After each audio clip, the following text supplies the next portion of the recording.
Apakah Anda harus memegang guling itu untuk tidur nyenyak? Anda tidak perlu setuju dengan saya, oke? Hai semuanya, welcome back to my channel. Seperti kebanyakan dari kalian tahu, saya telah tinggal di Indonesia selama 4 tahun. Tidak terlalu lama, tetapi juga tidak sebentar. Selama 4 tahun ini, saya telah mengalami banyak hal. Dan saya sebagai orang asing kadang menemukan hal-hal yang normal bagi orang Indonesia, tetapi terasa aneh bagi saya. Jadi saya ingin membahas mengenai hal tersebut. Ada yang tahu beberapa hal tersebut? Sebelum memulai, just a little bit about this channel. Saya adalah orang Tiongkok yang tinggal di Indonesia karena menikah dengan orang Indonesia. Di channel ini, topik utamanya adalah tentang perbedaan budaya antara Tiongkok dan Indonesia, informasi tentang Tiongkok, cara hidup orang asing di Indonesia, dan lain-lain. Teman-teman yang belum subscribe, silakan klik subscribe button. Terima kasih banyak atas dukungan Anda. Oke, kita mulai. Nomor 1. Tentu saja adalah pistol semprot air atau bidet di toilet untuk membantu Anda mencuci pantat dengan tangan. Umumnya tangan kanan memegang bidet dan tangan kiri jempol. Setelah mencuci pantat, dikelingkan dengan tisu dan kemudian segera mencuci tangan. Saya sudah pernah bicara tentu ini di video Culture Shock sebelumnya. Di Tiongkok, orang-orang menggunakan tisu untuk membersihkan, jadi tidak ada bidet di kamar mandi. Jadi ini adalah hal teraneh yang saya temukan ketika saya pertama kali datang ke Indonesia. Sampai sekarang, saya belum mencoba mencuci pantat saya dengan tangan. Yang kedua adalah guling yang dimiliki setiap orang Indonesia di tempat tidur. Suami saya menggerakkan dia mengalami kesulitan tidur tempat ini. Teman-teman, apakah Anda seperti itu? Apakah Anda harus memegang guling itu untuk tidur nyenyak? Beri tahu Apel di kolom komentar.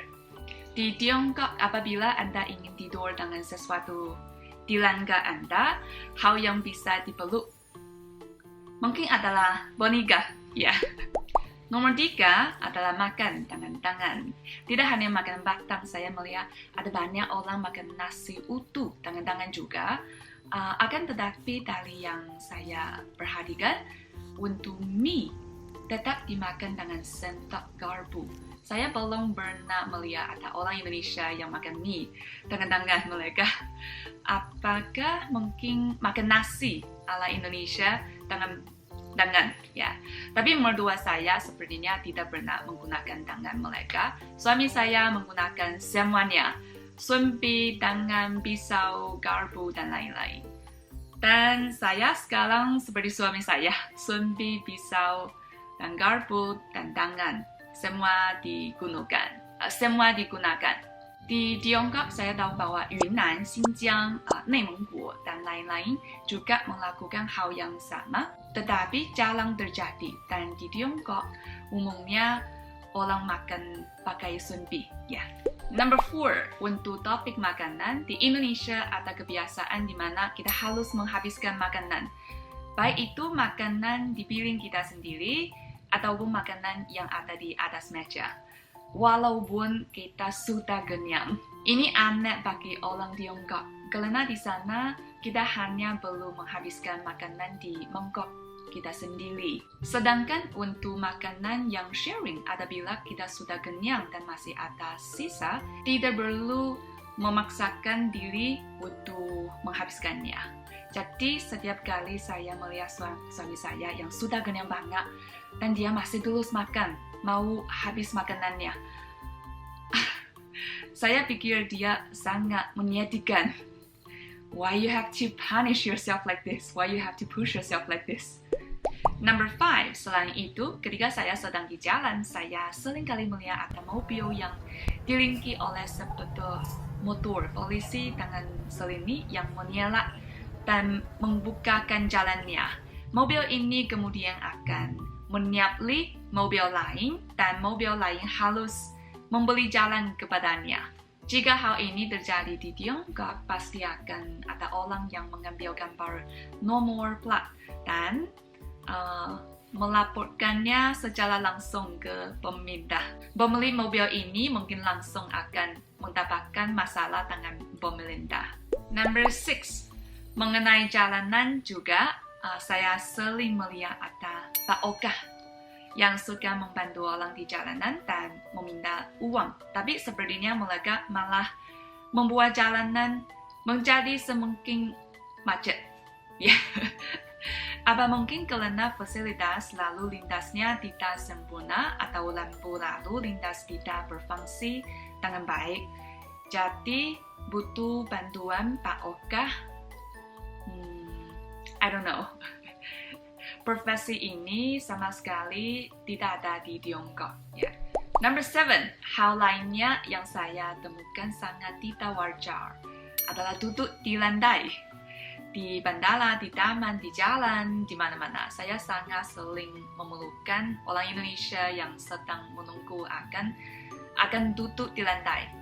Bahkan saya lihat di bandara, ada tempat duduk yang kosong. Akan tetapi orang-orang malah lebih memilih untuk duduk di lantai dan ngobrol bersama keluarga di lantai. Hal ini tidak pernah saya temukan di Tiongkok. Kalau tidak ada tempat duduk, orang Tiongkok akan berdiri atau jongkok saja, tapi tidak akan duduk di lantai. Ya. Number 8, untuk hal terakhir.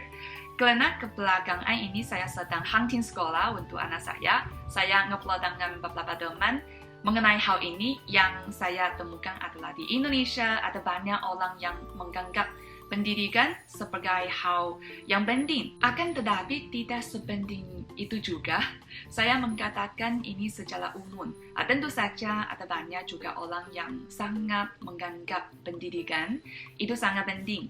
Tapi proporsinya lebih rendah dibandingkan di Tiongkok sana. Ada beberapa orang yang saya temukan di sekitar saya memiliki kondisi ekonomi yang sangat mapan, akan tetapi pertimbangan pemilihan sekolahnya adalah dekat dengan rumah. That's it, ya. Yeah. Kalau saya memiliki kondisi ekonomi yang cukup, pasti saya akan mengirim anak saya ke sekolah terbaik yang bisa saya kirim sesuai kemampuan financial saya dan kemampuan anak saya. Di Tiongkok, orang-orang harus melakukan segala upaya mereka untuk bisa mengirim anak mereka ke sekolah terbaik dalam kemampuan mereka. Bahkan ada banyak orang-orang membeli rumah karena ingin mengirim anak ke sekolah di dekat rumahnya tersebut. Ya, karena di Tiongkok, pemilihan sekolah adalah berdasarkan zonasi tempat tinggal. Suami saya pernah bertanya kepada saya ketika dia membeli rumah ini, apa persyaratan rumah kami? Dan saya berkata bahwa pasti ada sekolah yang bagus di dekat rumah itu. Ya, itu priority lah, different priorities. Ya, ada beberapa hal menurut saya aneh di hati saya, tetapi saya dapat menerima keberatan ini. Saya tidak meminta siapapun untuk memiliki pikiran dan perasaan yang sama seperti saya. No, it's not like this. Anda tidak perlu setuju dengan saya, oke? Saya juga respect perilaku dan pilihan setiap orang. Ya, karena latar belakang setiap orang berbeda dan perspektif melihat sesuatu berbeda juga. Jadi video ini hanyalah perasaan pribadi Apio. Oke. Itu saja untuk videonya. Semoga video ini bermanfaat bagi Anda dan semoga hari Anda istimewa dan istimewa. Sampai jumpa di video berikutnya. Bye bye. 这里见特别开心，我们下个视频再见。